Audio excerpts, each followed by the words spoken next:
தேவனால் நமக்கு ஞானமான இயேசு கிறிஸ்துவின் நாமத்தில் வாழ்த்துக்கள்.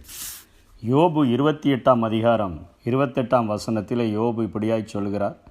மனுஷனை நோக்கி, இதோ ஆண்டவருக்கு பயப்படுவதே ஞானம், பொல்லாப்பை விட்டு விலகுவதே புத்தி என்று சொல்லி இங்கே யோபு சொல்லுகிறதை பார்க்கிறோம். ஆண்டவருக்கு பயப்படுவதே ஞானம், பொல்லாப்பை விட்டு விலகுவதே புத்தி என்று சொல்லுகிறதை பார்க்கிறோம்.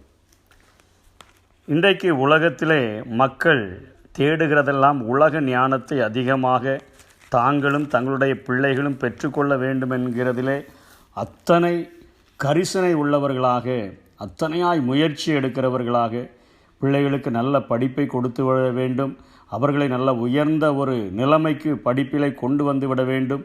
இத்தனையாய் மனிதர்கள் பெருமை பாராட்டும் போது கூட அவர் இதை படித்திருக்கிறார், அதை படித்திருக்கிறார் என்று சொன்ன போதிலும் கூட வேதமும் அந்த அறிவை குறித்து வேண்டாம் என்று மறுக்கவில்லை. யாக்கோபு 1 அதிகாரம் அங்கே யாக்கோபு இப்படியாய் சொல்லுகிறான் 5 உங்களில் ஒருவன் ஞானத்தில் குறைவுள்ளவராய் இருந்தால் யாவருக்கும் சம்பூரணமாய் கொடுக்கிறவரும் ஒருவரையும் கடிந்து கொள்ளாதவருமாகிய தேவனிடத்தில் கேட்க கடவன், அப்பொழுது அவனுக்கு கொடுக்கப்படும் என்று சொல்லப்படுகிறது. இந்த உலகத்தினுடைய ஞானம் நமக்கு தேவை. இந்த உலகத்தினுடைய உயர்ந்த படிப்புகள், அந்தஸ்துகள் நமக்கு தேவை.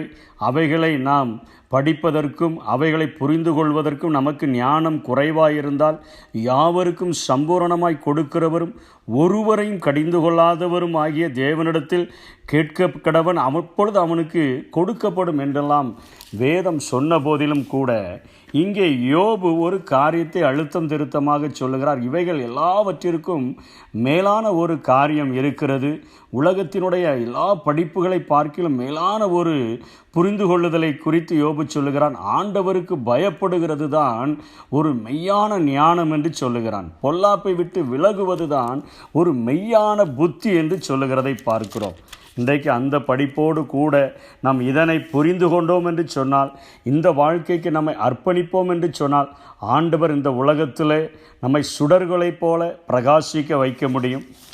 ஆதிகாகமத்திலே ஒரு யோசேப்பினுடைய வாழ்விலிருந்து ஒரு சம்பவத்தை நாம் புரிந்து கொண்டோம் என்று சொன்னால், அங்கே யோசேப்பு தன்னுடைய சகோதரர்களால் விற்கப்பட்டு எகிப்திலே அடிமையாய் கொண்டு போன போது, அங்கே அவனை அடிமையாய் இருந்து அவனை விலைக்கு வாங்கின போத்திபார் ஆண்டவர் யோசேப்போடு கூட இருக்கிறார் என்பதை கண்டுபிடித்தபடியினாலே அவனை தன்னுடைய வீட்டில் உள்ள எல்லா வேலைகளுக்கும் செய்கிறவர்களுக்கு விசாரணைக்காரனாக வீட்டிலே ஒரு தலைமை பொறுப்பை அவன் அங்கே கொடுத்ததை பார்க்கிறோம். போத்திபார் என்பவன் அந்த தேசத்திலே, எகிப்து தேசத்திலே ஒரு பெரிய ஒரு பதவியில் இருந்த ஒரு மனிதன். அவனை குறித்து வேதம் சொல்கிறது பார்வோனுடைய பிரதானி என்று சொல்லுகிறது. அந்த அளவிற்கு பதவி பெற்ற அவனுடைய வீட்டிலே இவன் இவ்வளவு பெரிய பொறுப்பிலே அமர்த்தப்படுகிறான், அடிமையாக இருந்த போதிலும் கூட. அந்த நேரத்திலே தன்னுடைய எஜமானுடைய மனைவி இவனை பார்த்து அவன் மேல் கண் போட்டு அவனோடு பேசி அவனோடு கூட தவறான உறவை நடத்தும்படியாய் அவனை தினமும் அவள் பேசி கொண்டிருந்த அந்த நேரத்திலே அவன் சொல்லுகிறதான ஒரு பதிலை பார்க்கிறோம். எவ்வளவு தெளிவாக பேசுகிறான்.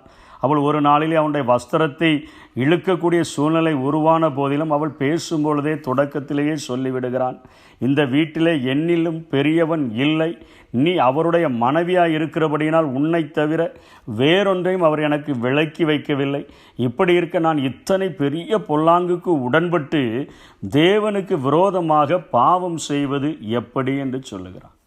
தேவனுக்கு பயப்படுகிற பயம் இந்த உலகத்தில் அதுதான் ஞானம் என்று யோபு சொல்லுகிறதை இங்கே வேதமில்லாத நாட்களிலே, பிரசங்கிக்கப்படாத நாட்களிலே, நியாயப்பிரமாணங்கள் இல்லாத நாட்களிலே மனசாட்சியின் காலத்தில் வாழ்ந்த யோசேப்பு அத்தனை தெளிவாக புரிந்து கொண்டு செல்லுகிறான்.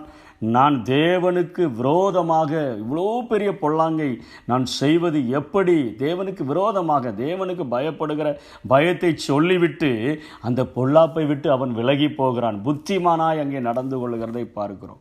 இது நிமித்தமாய் அவனுக்கு கிடைத்த பரிசு 2 வருடங்கள் சிறையில் இருந்தாலும், 2.5 வருடங்களுக்கு மேலாக சிறையில் இருந்தாலும் அவன் பார்வோனுடைய தகப்பனாக, எகிப்தினுடைய அதிபதியாக மிகுந்த ஒரு பொறுப்பிலே உயர்த்தப்பட்டதை என் வேதம் அடையாளம் காட்டக்கூடியதாக இருக்கிறது. இன்றைக்கு உலகத்திலே படித்து மிகுந்த பெரிய பட்டங்களை வாங்குகிறவர்கள் இப்படிப்பட்ட ஞானத்தையும் இப்படிப்பட்ட புத்தியையும் புரிந்து கொண்டார்கள் என்று சொன்னால் அவர்கள் இந்த உலகத்திலே தலை சிறந்தவர்களாக என் தேவன் அவர்களை வாழ வைக்க முடியும். உலகத்தில் நம்முடைய பிள்ளைகளுக்கு நாம் கற்றுக் கொடுக்க வேண்டிய ஒரு காரியம், கர்த்தருக்கு பயப்படுதல் தான் ஞானம்.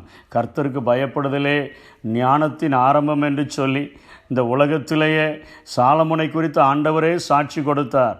இந்த அவனுக்கு முன்பாக அப்படிப்பட்ட ஞானத்தில் ஒருவன் சிறந்தவனாய் பிறந்ததும் இல்லை, இனி பிறக்கப் போவதும் இல்லை. இயேசு வாழ்ந்த நாட்களில் சொன்னால் சாலமோனிலும் பெரியவர் நான் இங்கே இருக்கிறேன் என்று சொன்னாரே. தேவனால் நமக்கு அவர்தான ஞானமாய் வந்தார். அவருக்கு பயப்படுகிற பயம்தான் ஞானம் என்று வேதம் கற்றுக் கொடுக்கிறது. இந்த உலகத்தில் பொல்லாப்பாய் தோன்றுகிற எல்லாவற்றையும் விட்டுவிட்டு நாம் அதை விலகிச் செல்வது தான் இந்த உலகத்தில் மிகப்பெரிய புத்தி என்று சொல்லுகிறது. நாமும் கடைபிடிப்போம், நம்முடைய பிள்ளைகளுக்கும் கற்றுக் கொடுப்போம், தேவனுக்கு பிரியமுள்ள வாழ்க்கையை வாழுவோம். கர்த்தர் நம்மை நிச்சயம் ஆசீர்வதிப்பார். ஆமென். தேவ ஞானம் உனக்கு வேண்டுமா? ஞானம் உனக்கு வேண்டுமா? தேவ ஞானம் உனக்கு வேண்டுமா? கர்த்தருக்கு நீ பயந்து அவர் வழிகளிலே நடந்தாய். கர்த்தருக்கு நீ பயந்து அவர் வழிகளிலே